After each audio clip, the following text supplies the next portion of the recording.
So I'm going to now demonstrate how to do shaved hair.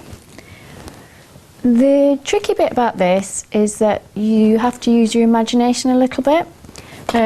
You can see here I've drawn up this gentleman's top of his head without any hair at all, just filled in the skin tones, working in exactly the same way we did in the skin tone lesson.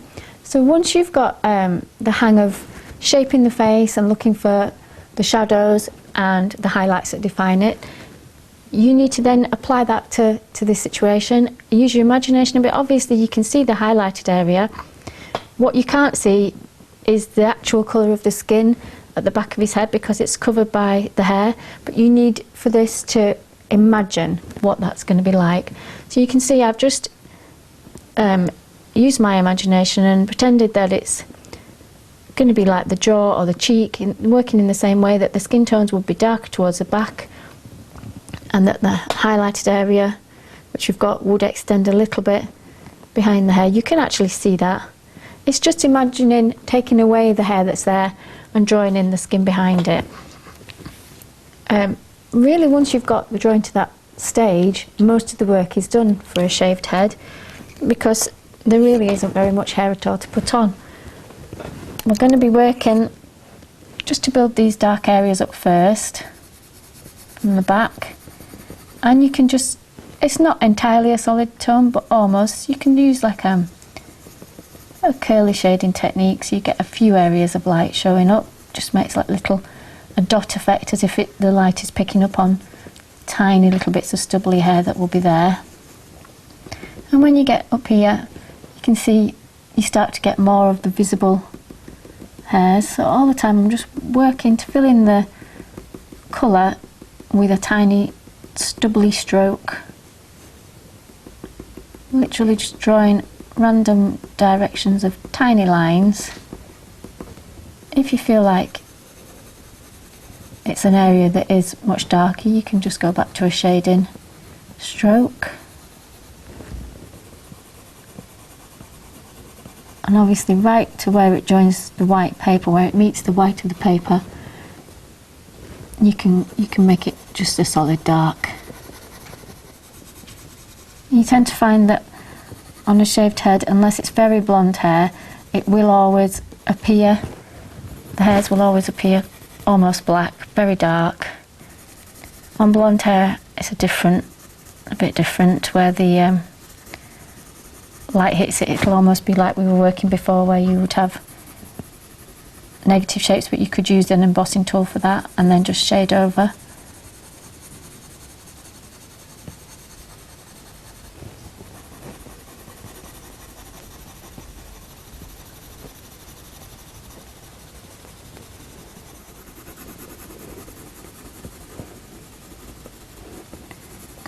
We're working with being able to see a lot of the skin tone. I'm just putting in some of the usual colours like when we did the skin tone lesson. Same way, just building the darks with blues, reds, browns and purple. Okay, so now I'm going to just take my brown, make sure it's really nice and sharp, and I'm going to start working on this top section here. Literally all you're doing is tiny little marks. Try not to get them too even. What you're going for is quite a random effect. You can follow the direction the hair would grow if you can see that.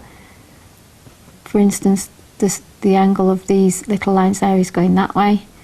This gentleman must have had a parting that started here if he had longer hair, so that they're following that little direction. So you can do that if you want, but it won't really add that much to the effect. Random is fine. Just need to be aware of the area you're filling them in on, so that nice almost bottom of a hexagon shape there is what we're aiming for.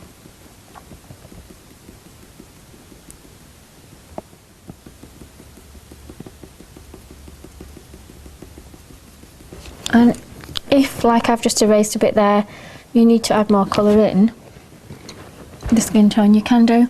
The reason I would put it in first is if you can see, I'll just do it here to demonstrate. When you colour over where those little tiny dark dots are, they start to smudge a bit and disappear into the actual skin tone, and what happens is your skin tone starts to just look grubby and your little lines disappear. They're no longer separate little lines, you can see there.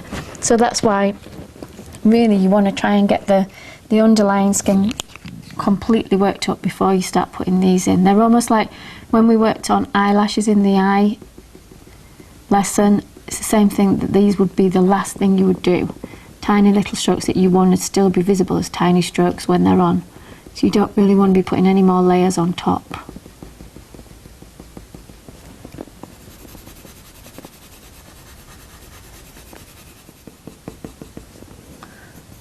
Just the point where the hair, if it was longer, would grow out, the actual hairline, I would still, even though it's not visible on the photograph, still suggest sort of the direction of the hair growth into the edges of that dark area. Just helps to break up so you're not getting a solid line there.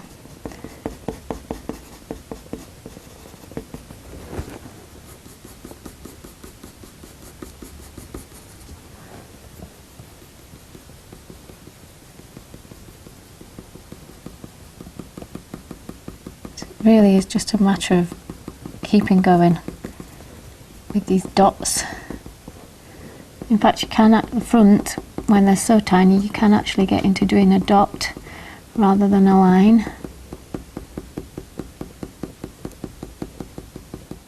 Pretty much that's worked up. The last thing I would do, just even though they're not on the photograph, but just to add interest, and because we're putting it on a very white background, is I literally would just put the same tiny little strokes just to make this so it's not a flat straight line. Just suggest those tiny hairs sticking out, just to give it some texture. Make sure that the same way we do with eyelashes, they're not all going the same, just stuck out. Sometimes they're crossing over, sometimes they're going the opposite direction.